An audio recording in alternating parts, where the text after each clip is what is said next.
Thank you. The record button. So, welcome everyone. Thank you for coming. Thank you to James for taking the time to come visit with us today. I appreciate it. For those of you, and I assume that amongst some of the people we have here today, we do have some people who may know you from your student James or your student days. Um, James is a, oh, I apologize. Just realized that I am not in the photo. So maybe I am now here. So James is a 2010 alumnus of the program. He is a senior economist at Cushman and Wakefield, a leading global commercial real estate services firm. In his role, James provides economic analysis and insights that helps shape strategic decisions. And he has a strong background in economic research and analysis. Of course, he has a master's degree in economics with us here at ODU in Norfolk and a master's degree in mathematical economics from Hampton, Sydney in 2008. And so, James, I'm not sure that I've ever met an alum of Hampton, Sydney that doesn't love the school. And so, do you fall into that camp? Oh yeah, it was great. I mean, Mhm. yeah, good as being a local Virginia boy. Yeah, so I ironically ended up in Boston where I'm currently located. So not many Hamden, Sydney people up here, but I'm carrying the flag. Cool. Cool. When I remember when we started trading emails, I saw Hampton, Sydney, and I was like, oh, it's one of those. Every time I talk to a grad from there, they're always there's a pride they have. Since graduating, you've clearly worked at some. If I was thinking of where I would want to work in real estate, uh, I mean CB Richard Ellis, IHS Market, now Cushman and Wakefield. I mean, you were at Moody's for a while too, so clearly this is a nice list of names. Um, so how did you sort of get to where you are? So like you graduated from ODU in 2010 and you've been to a couple different places along the way. And so how did you end up at Cushman and Wakefield? Yeah, I'll give you the story. So I'll actually back up a little bit because coming out of Hamden, Sydney, 2008 financial crisis, kind of looming, right? Somehow I got a job, before graduation at Circuit City's headquarters or former headquarters, in Richmond, doing like, pricing analysis for televisions and things like that. So, little did I know they'd be closing the doors, within a few months. I won't take the blame for them filing for bankruptcy, but I don't know, maybe I played a role. Um, but yeah, that I mean, and that was a crazy experience in itself, right? Like being a 22-year-old first job and like seeing all these people, who a lot of whom, spent their entire careers with one company, right? And, just walking out the door with their boxes, like, whoa, like what's going on out there? Mhm. So that was a crazy experience in and of itself. But so from there, getting laid off, I was like, all right, what am I going to do? I thought I wanted to go to law school, maybe. Thought I, was exploring the econ route, and being that my family was from the Hampton Roads area, it was a good time to move back home and get a degree at the same time. So, yeah, very very glad I did, and from there, I mean, coming out in 2010, I knocked it out as quickly as I could, all the courses and everything. Not for any reason. I just, was ready to get out there on the job market and things. And, it was still a very tough time. Like 2010 is, being a young kid with basically no experience. Had the degree, of course, which helped, but yeah, I got really fortunate. I was kind of, probably put out hundreds of applications to different places, Mhm.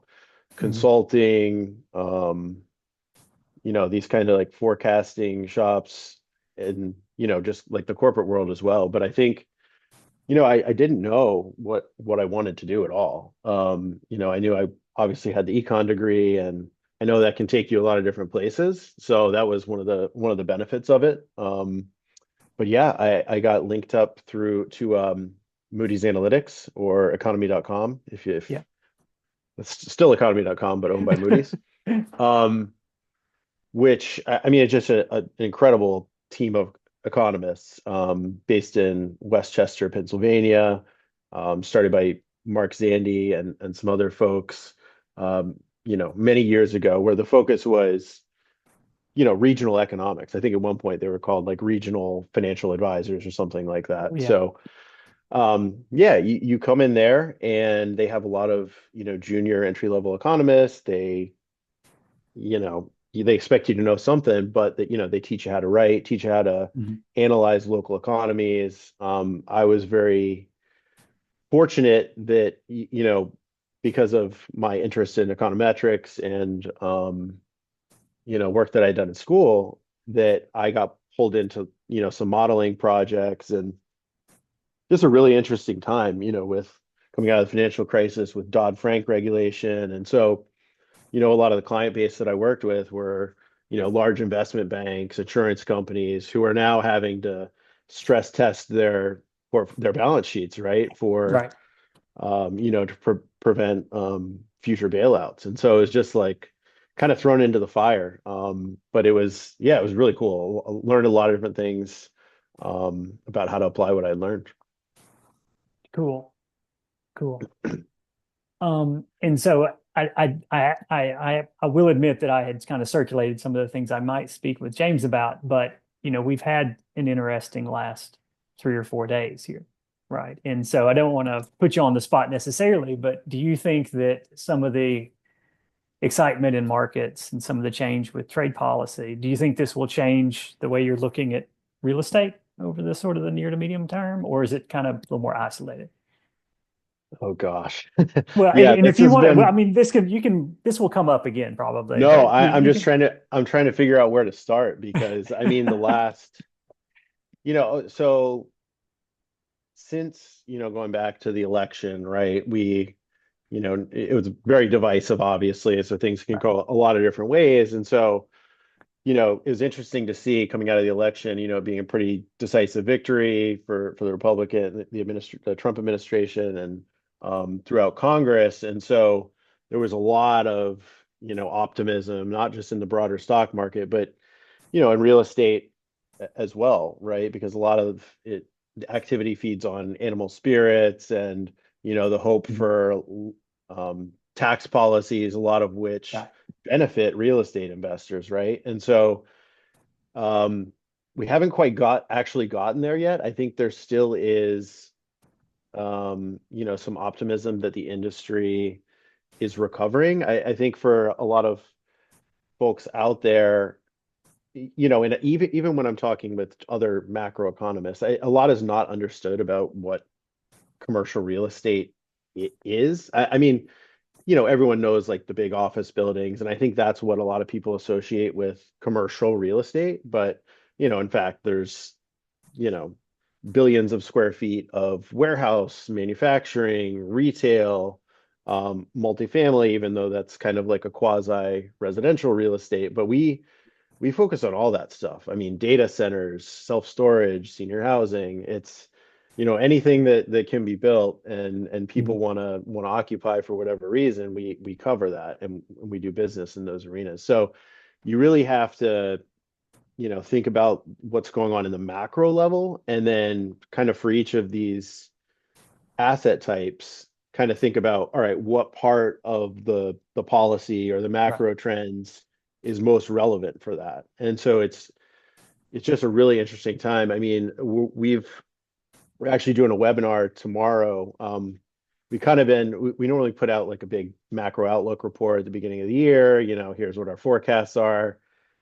Very thankful we decided not to do that because we're just kind of waiting to see what policies are actually going to be taking place. And of course, still a lot of that is up in the air as to where we settle. But yeah, we're actually doing a webinar tomorrow to assess a lot of these things, with a lot of focus on trade policy. impacts there being most heavily um, impactful for, industrial warehouse space and retail as well. So, but yeah, really, really interesting times. And I think the other thing I'll mention too is, you know, for commercial real estate, a lot of it we've essentially been in a recession as an Yeah. industry for the past couple of years. You think about what's going on with office leasing. You're seeing rising vacancy rates everywhere across the country because companies are downsizing the amount of space they need with more hybrid work, right? You think about the investment side of things and just the dramatic increase in interest rates where, the price, a price for any given commercial property just changes overnight based on those interest rates. And Right. so, it's been an adjustment period, right? It's not like the stock market where you see the value move Right. on a secondly basis. These are illiquid assets, right? And so there's a lot of price discovery that's kind of needed Mhm. to go on, and it's a very slow moving machine. So it's been a tough couple of years, and coming into this year we were very optimistic and still are that a recovery is taking place. But you layer in all these policy factors and just the amount of uncertainty that's out there, and it's um yeah, creating a lot of crosswinds. Yeah. Yeah. The uncertainty is something that I've heard a lot in the hallways with the other economists as well. It's difficult to plan. And so circling around, and I think you may have actually already answered this, James. So do you like is one of the ones you mentioned, so either the hybrid work or the interest rates, what are sort of like the biggest trends or the challenges that you've seen sort of like in the recent term? So is it this rising interest rate environment, or is it this hybrid work where people don't quite know how much office space they need, or All of the above. I think that, the hybrid work was the big shock, yeah. during the pandemic, right? Where, essentially everyone was working at home for however much period of time, and think about the people that were hired during that period. And um, it's just a different way of working. So it is a real disruption. And this was already kind of happening before the Yeah. pandemic, right? But it was just like a pretty definitive shock. And so what we saw for 2020 to 2022, maybe even 2023, really was companies really rethinking their real estate strategies. So you used to be able, talk a little bit about forecasting, which we do quite a bit of. You used to be able to look at the employment data across sectors that you would typically think of as your office workers, Right. office using employment, correlation extremely tight with demand for office space, right? The amount of Oh, space right. that's occupied, very, very tight historical relationship. And if you look at it since the pandemic, it's just totally gone in opposite directions. And so there's a lot of right sizing that was taking place. And at the same time, it wasn't in a uniform way. I mean, companies are Right. approaching this, right? If you're a tech company with a lot of software developers, you're approaching it probably a little bit differently than, a financial services company where, there's Right. more security that needs to be on site or whatever the case may Yeah. be. So a lot of micro trends underlying that. And I think, meanwhile, also a lot of these sectors that typically, are the biggest office occupying users have actually been not really increasing the amount of employees that they've had, even though the labor Oh, market has been pretty good. A lot of parts of that, there's been an incredible amount of uncertainty. Think about the tech sector, where you've seen a ton of layoffs.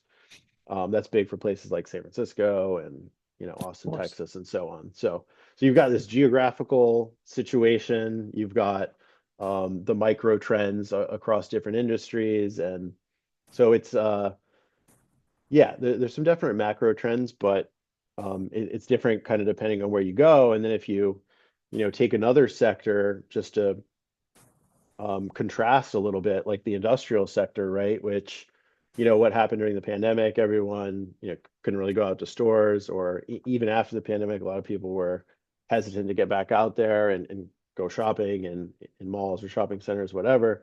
So you saw this dramatic rise in e-commerce, right? With Of people, course. all of us ordering everything we could from Amazon, um and that's the predominant driver for warehouse. It's, e-commerce, or Yeah. consumer spending more generally, but e-commerce has definitely gained ground there. But what we've seen really since, last couple of years, I would say, is that some of these trends are starting to reverse.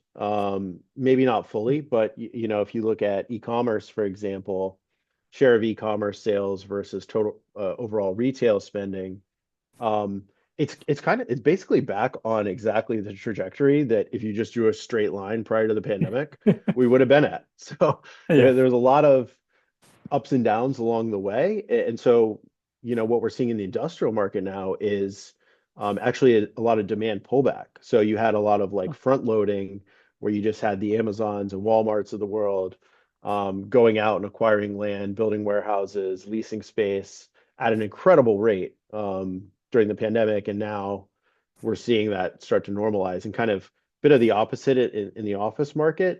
We're definitely not seeing that, you know, companies are going out and looking for a ton more space because they've just gone through this right sizing. But, anecdotally, in places like New York and Manhattan, we've seen companies that, reduce their footprint, their real estate Right. footprint dramatically. And now they're at the point like, oh, we need more space Yeah. again. So it's creating this very interesting dynamic, which I can go into more on any of that stuff. But those are just a couple examples. No, that's cool. And thank you. And I was going to mention if any of our like listeners, like participants today have questions, please feel free to write it on the into the chat. And we'll have Q&A at the end, or I may work them in as sort of we go through. Um, and so kind of changing gears, but you can feel free. There's lots of trends or other things you could talk about. So what does like a typical day or work week look for you, like working in commercial real estate? I'm kind of interested to know, like when I think of my job as a professor, like how is it different had I kind of put on a different hat? Yeah, it uh it changes quite a bit. I there isn't really a typical day. I would say that if I had to generalize it, so my role, I'm a senior economist. We do have people within our group that focus on like specific topics, specific asset types, and so or specific geographies, right? So we have someone in New York City and LA and Chicago who their role is to know, like, at the very detailed level what's going on in all of the buildings around there, who's moving out, Right. how that's going to affect rental rates, vacancy, things like that. My role is more generalist, so focusing more on the macro trends. And so what that means is, um, you know, a lot of thought leadership. So I write a lot, you know, and of course it's not just writing. There's analysis that goes into it Of course. beforehand. A lot of that. So that can be forecasting. That can be um, looking at an interesting thing like I just described with how do you estimate um, what given what's happened with e-commerce, how do you estimate that translates into demand and supply dynamics in the industrial market, and kind of promoting that type of thought leadership, which is part marketing, part actionable information for our clients that we work with. And so that's one part of it. The other part is more like one-on-one interaction with specific clients who have a little bit more of a specific problem or challenge or mandate that they're dealing with, right? Whether that be relocating a corporate headquarters, or, trying to figure out if they want to expand into a new market, what does the labor pool look like? Things like that. So that can be a little more of a applied sort of consulting, but yeah, I give a lot of presentations. Gotcha. So that's the one consistent thing. And beyond that too, like we kind of think about things as far as the client base, as far as, are you someone who's occupying or leasing real estate, or are you someone who's interested in owning it and leasing that space to others? And so it's a little bit of a different angle, right? Because you got your landlord or your tenant, and so thinking about that can be very different, right? Depending on who you work with, depending on the asset type. So um, and that's where kind of the capital markets come into things on the investment side of things, because you see what's going on with interest rates and the stock market and the uncertainty that's creating. It's pretty difficult to pull the trigger right now on a $100 million property Mhm. or more, right? Right. So that's where that kind of mindset comes in. And then on the flip side, um, you've got the uncertainty for, maybe someone who's looking to lease a large amount of space and thinking, well, maybe now isn't the time to do it because we're look at our earnings, look at our Right. stock price, maybe we'll hold off. So, yeah, a lot of client engagement, and then also, just informing our, CFO, CEO on kind of what's going on in the world so we can think internally about how we should be changing our business, right? Um, Good Mm. example of that is, AI and the incredible need for data centers.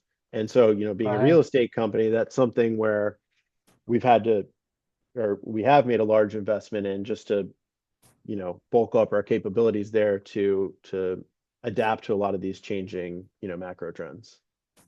Oh, that's cool. And so one thing I thought of while you were talking, and you touched on it some and said, like, who is the normal client for Cushman and Wakefield? And this, I mean, this is, you could do a small plug. So if I was looking for, this is a moment when I should look for James and your company. It really is anyone and everyone who uses real estate or commercial real estate. So, I work with a lot of retail companies. Mhm. So just given that, and I know I skipped over this part, but I had in a previous role at IHS Market, I had specialized in consumer economics, and so um, that was just kind of a natural fit for me. But so a company will come to us, and retail is really interesting right now, actually, which I haven't really talked about. But with the rise of e-commerce, and I don't know if you all are kind of familiar with the narrative that physical retail had even prior to the pandemic. There was all these headlines about retail apocalypse, and of course, this coincides with the dramatic rise of online shopping, right? And so saw a lot of store closures and everything. Um, and so everyone, the narrative anyway in the media was that, retail real estate's dead. Everyone's going to buy everything online. Um, it's actually seen a very strong period coming out of the pandemic. So, um, it's not your traditional retail. It's not like your old rural dilapidated mall. Those are a whole nother Yeah. story. But if you think about development in real estate now, there's some really interesting entertainment concepts and around sporting Yeah. venues, for example, college campuses, um, kind of, which isn't technically retail really, but it's in that same ballpark. In that kind of sphere. So, um, so yeah, where was I going with that? Oh yeah, clients. So yeah, I work with a lot of retailers who are thinking about how to adjust their business model for this new world, right? Where yeah, they're probably doing a lot more online purchases, but that can Right. mean that can also mean that they need to have more inventory in the back of house for things like curbside pickup and Of course. you're seeing a lot more of a business model now, which is more of like a showroom kind of concept, right? Where they Yeah. probably don't even have the product that you're looking for there, but they're just existing kind of as a marketing play, Mhm. right? Like to get people in the store, get them to experience products. Then you go on the little iPad, order it, it comes to your door. So there's just a lot of different formats in how fulfillment and consumer behavior is changing. And, our role is really to advise on that and help them think about, all right, here's what we know. What does that mean for the real estate you need? We're going to help you go get it, build it out, that kind of thing. So that's just an example from the retail segment. But, you know, any type of, we work with tech companies, banks, law firms, Hmm. anyone. There's not really a specialty. Oh, that's cool. Interesting. I certainly learned something with that.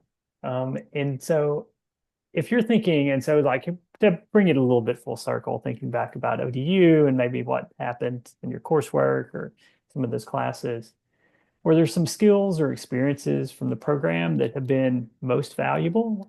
Were there any specific courses, professors, or projects that stand out, sort of looking back? Yeah, absolutely. I mean, I see Dr. Sulliver there, my econometrics professor. How you doing? Um, but yeah, I mean that was instrumental, really.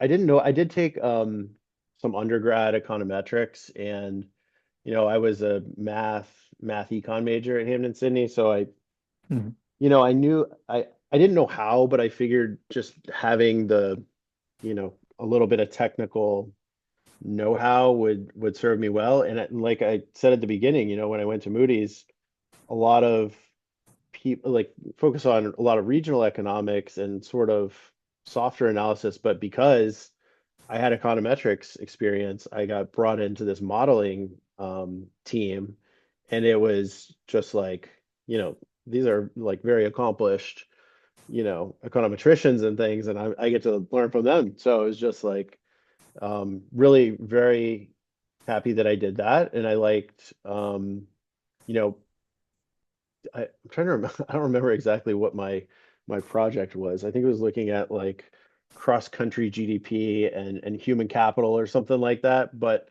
um, yeah, just I think having those types of research projects, like there's another one that we did, with a hedonic house price model. So even though Of course. not commercial real estate, but somehow in my brain that's probably still serving me well these days. So yeah, I mean, I think just yeah, having those applied types of projects and being aware of what's going on in the field academically or more along the lines of business economics um, has been yeah, incredibly beneficial. That's great. Um, Thank you. So one question that I think that I do have this from students, this question from students a lot and potential applicants. And so from someone who's working maybe in a field they'd be interested in, it might be a little more powerful. Is there like, are there softwares in particular that you're using a lot, or when you have new hires coming in, there's like these are the softwares or the skills that we're needing at Cushman? Yes and no. I think, and I don't know if this is um, reflective of the industry, if you will, as a whole, but for us, it seems like everyone's kind of got something. You know, I'm stuck in my ways with eViews. And I've learned a little R and Python. Um, Professor Silver is clapping yeah, about the eViews, but well, R and yeah. Python is good, certainly as well. Well, and yeah, and I worked at IHS Market, which owns eViews actually. So I was kind of bound to that. But yeah, there's people coming in who have R and Python experience. I think everything's great. Like, there's certain types of careers, right, where you have to know something in particular. I don't think it matters so much, at least in my application for what we're doing. Um, I am really uh, intrigued with all the data visualization advances that have gone because, being in my role, I'm not presenting to economists, that's for sure. I'm, Yeah. presenting to CEOs or heads of real estate or um, just general audiences who, aren't going to understand a lot of, they're not going to care either whatever went into the analysis. So, but yeah, I mean, things like Power BI, have become really in vogue in all Mhm. types of business. We use a lot of that. So I wouldn't say there's any one thing in particular. Always helpful to have a little bit of, and it's not so much about the software. Like um, it's just about, having a little bit of basic coding Yeah. experience. Yeah. A lot of those skills are transferable. I think you find if you know how to use one, the syntax may be a little different, but you can kind of transfer between the two. Um, and so I believe that we have a current student who's here who works in some underwriting of commercial real estate. And so I'm Cool. not sure if she wants to stay in underwriting, wants to play like to move around some. But if you were thinking about current students or recent graduates who are interested in a career in economics or maybe specifically in commercial real estate, is there any advice you might have? Yeah, I mean, I think okay, so this is again, this is me talking, but I I think I benefited from, being like dipping my toes into things that I may not even be interested in. So, if you're hearing about what's going on with, I don't know, the insurance market, for example, there's a lot of interesting dynamics going on with, um, how insurance companies are paid and things like that. So I think j just being curious and willing to research anything, as far as how that applies for, job searching and thinking about your career, um, just not pigeonholing yourself into I'm going to be an economist that focuses on one thing in particular. I think the beauty of it for me anyway is just the applicability of economics to everything. And so, there's a lot of, new companies out there today that are going to need economists, and you see it. You see a lot of these startup companies where, nowadays it seems like people are developing the software, whatever capability they have, and then at a certain point, it's like, all right, we've got an incredible amount of information here. How do we analyze it? And so, I think that's really interesting. But yeah, I mean, just I would say just being willing to kind of take on new topics, whether that's for, in your personal curiosity or professionally. Like I've never really said like, no, that's not my thing. I've always just been like, all right, I don't know anything about that, Mhm. but I'm gonna become an expert. I'm gonna become an Right. expert or like fake it, at least fake it. Yeah. And then eventually you do become the expert, and that can Yeah. lead to, you know, opportunities that wouldn't have existed otherwise. The other thing I would say is, um, in I don't know if ODU has a partnership here, but I'm a member of the National Association of Business Economists, which Mhm. is NABE. So I think it's like nabe.org or something like that. You can Google it, but Yeah. they do have so what it is, it's business economists. So economists who are working Right. in, the corporate sector, government, whatever, and it's very applied, right? It's like Right. kind of like what I'm telling you what I do. There's, hundreds of other people who, work for a beverage manufacturer or a chemical manufacturer and so many other things, and they have similar roles for um, kind of boiling down what's going on in the world to their business. So it's just a really cool group of people. They do a couple conferences a year. They do a lot of coursework. So Yeah. and it's all focused on application, right? So, the idea being that as a student or recent grad, or even older professional, you can kind of learn these skills, make yourself more marketable and just better at your job. Yeah. Yeah. I mean, I know that we recommend name, and they've got like the certified business economist sort of exam. I think that's nice for younger or students coming out. Yeah. Um, so you mentioned one thing, and I think this leads to a nice follow-up question. And so clearly there's a lot to stay updated on in terms of economics and trends, data. Are there any resources or practices that you recommend for building expertise, or how do you stay current? Um, yeah, I don't have any great recommendations here. I think nothing that no secret potion. I mean, I think things like Wall Street Journal and Financial Times and stuff like that. But ultimately, I think there's a million different retail public or excuse me, real estate publications Right. that I just think there's so much information now that it's really hard to stay on top of everything, and it's probably not advisable. So, I think kind of getting bits and pieces from wherever that may be. That can be from, just your local news channel or whatever. And then kind of having the wherewithal to be like, all right, I'm going to look into that and kind of seeking out things as opposed to, having things come to you. So, um, I think there's obviously great government data sources out there. There's a lot more free data than there used to be.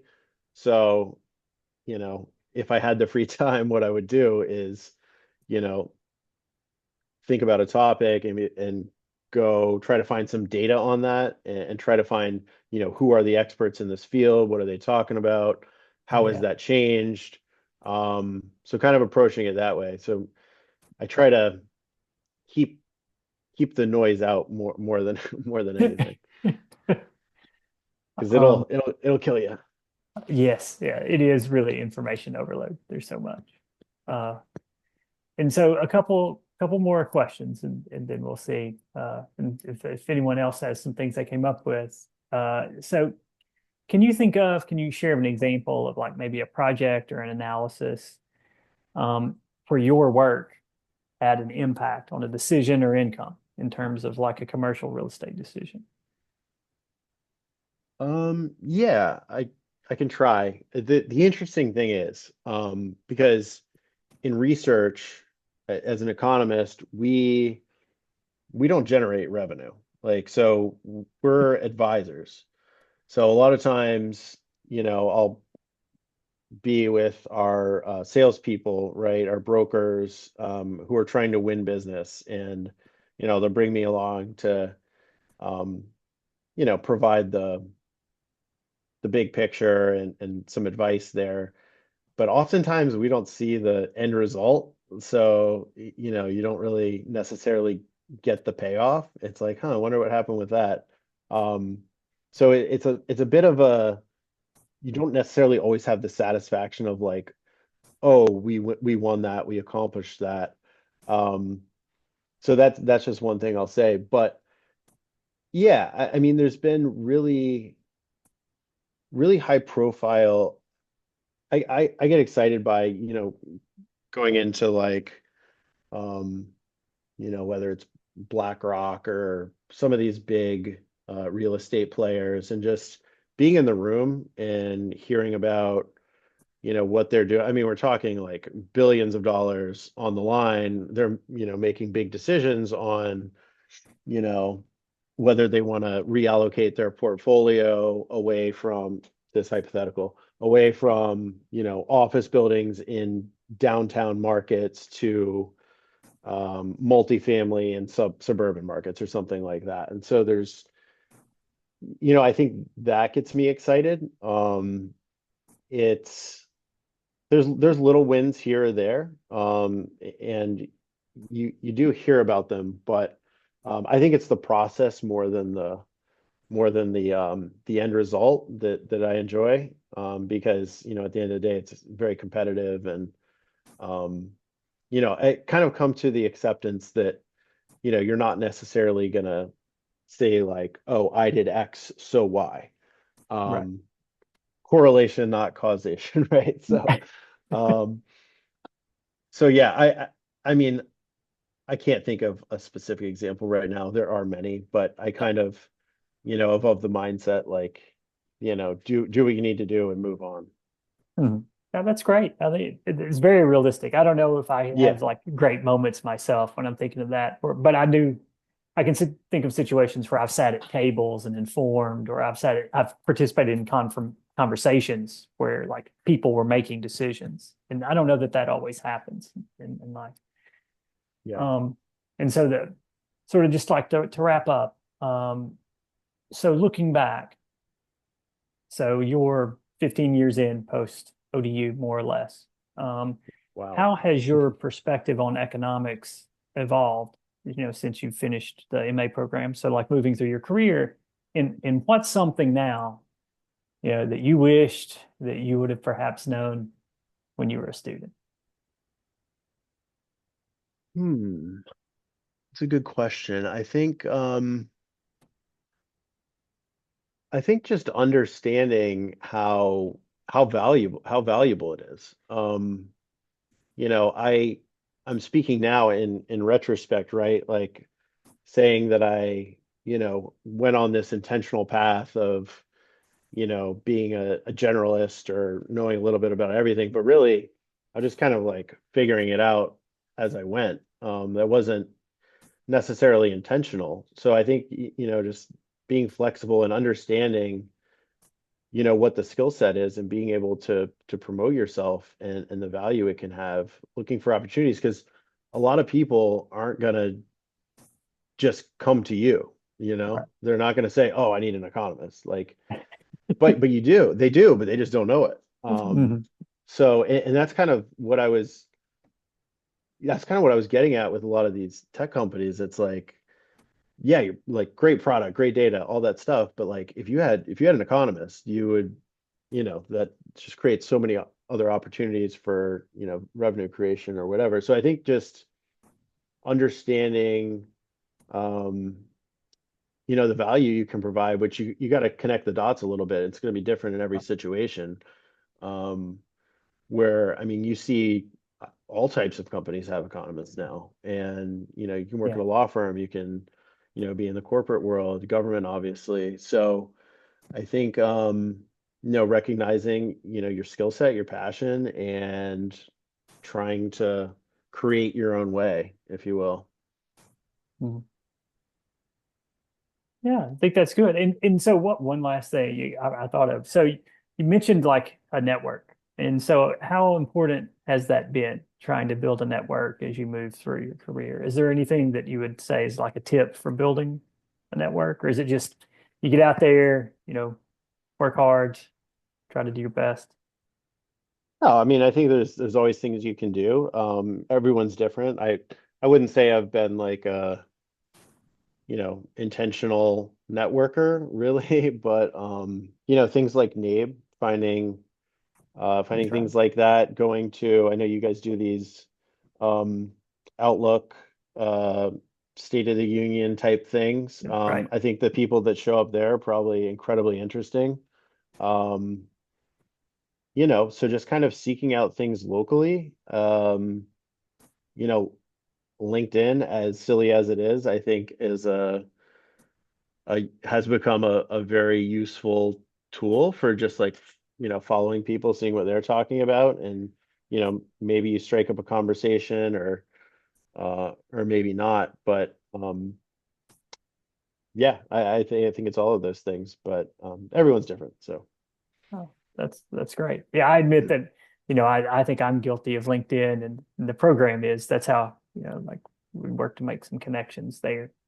yeah, and I'll say too, and I probably just got lucky, but being at a place like Moody's where you can kind of see the track record of people who have worked somewhere and now they're somewhere else. Like that Hmm. kind of company, if you are looking for a job, there's something to be said for just being in the right place, and knowing that the Yeah. people you're around are, um, going to be doing other things at some point. So, those kind of natural connections. But yeah, Yeah, that's true. I mean, you never know who's going to be working somewhere or who you're going to connect with. I've been surprised in my own career where like people I've met 20 years ago, suddenly I meet somewhere or I'm having a phone call with.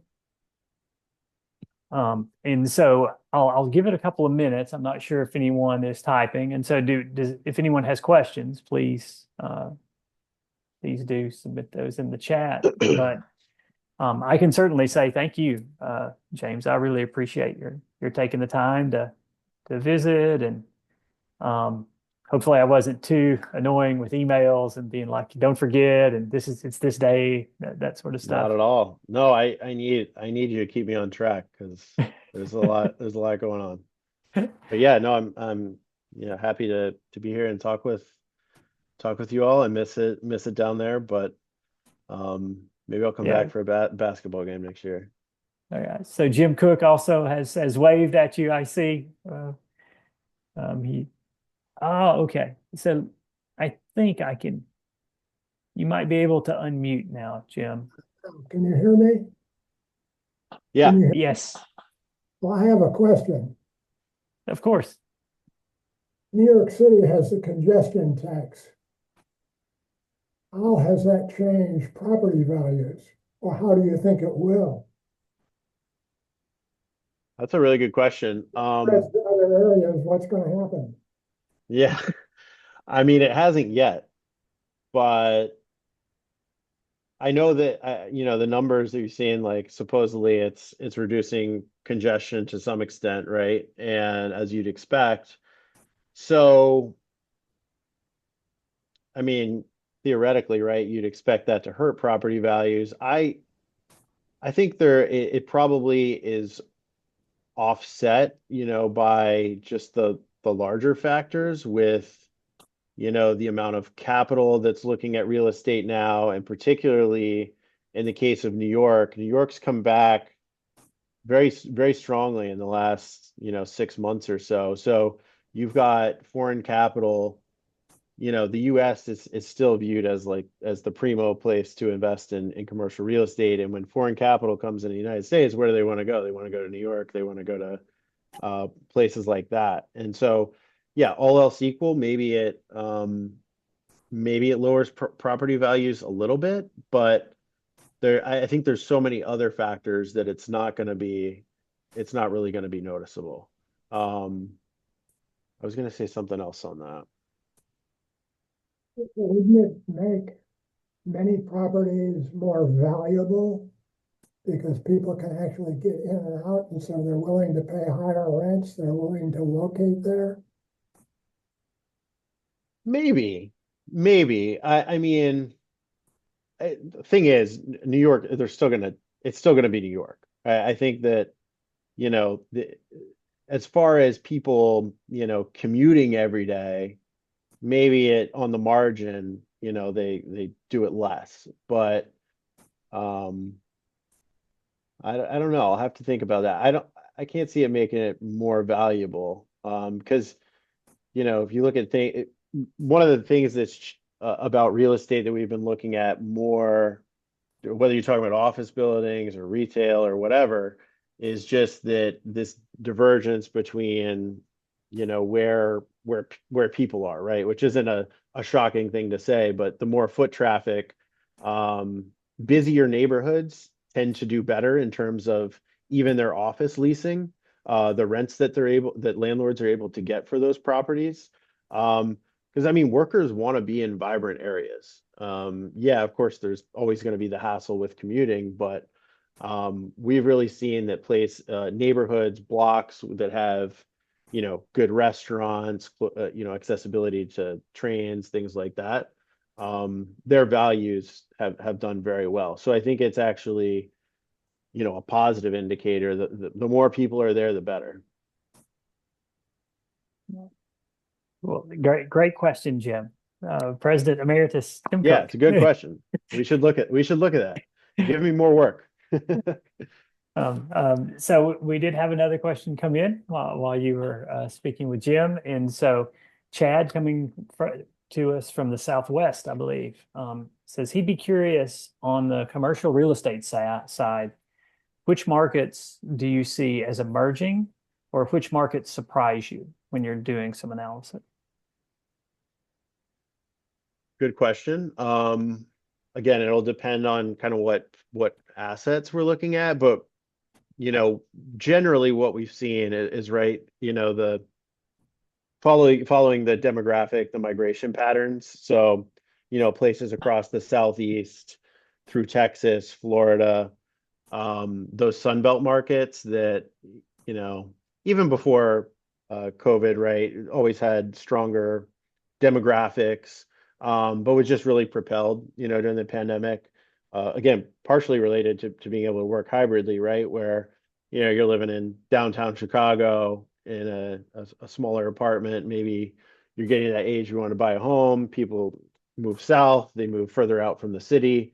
So yeah, a lot of those markets, Nashville, Charlotte, Raleigh, the Florida markets, Atlanta, all the Texas markets. So yeah, when we're thinking about that, we're really looking at the demographic patterns in the near term. There's always going to be a bit of a different dynamic because in a lot of those markets, there's not as many constraints for new development, right? And so what you see is that everyone moves there, we build a ton of stuff, and then the economy weakens and you have a bit of a cycle. So it's kind of a question of, at least from like a investment standpoint, do you want the long run stability of like a New York, or are you looking for that, to time the market, right? And buy low and sell high. So it's a bit of a philosophical, and we work with clients who do both, and usually a mix, right? So there's a lot of portfolio allocation thought process that goes into it. Everyone's got a different sort of risk profile, different investment thesis. That's great. That's great. Thank you. Thank you for the question and thank you for the response. And so I did the best I can tell. I think we fielded the questions from the group. We're pretty good on time in terms of we'll leave a few extra minutes as a gift for those who had planned their day. And I just from me with the economics department, and I'll just speak for us as a group for the master's program. Thank you, James, for taking the time to I see some claps from others as well in the group. If you make it down to Hampton Roads again, please feel free to drop a line, or if you come to a basketball game, maybe some of us will be in the halls. Yeah, would love to. Would love to. Yeah, good to see you all. Anyone wants to get in touch with me, you can do LinkedIn, or if you want to share my email, that's totally fine too. Okay. I think most of those who are here know. I see Professor Sellover waving. Always good. So with that said, I'll end this up and thanks everybody. I'll send you an email just following up, James, here in the next day or two. So have a great day, everybody. Thanks, Jay. Thanks, everyone. Yeah, thanks everybody. Bye.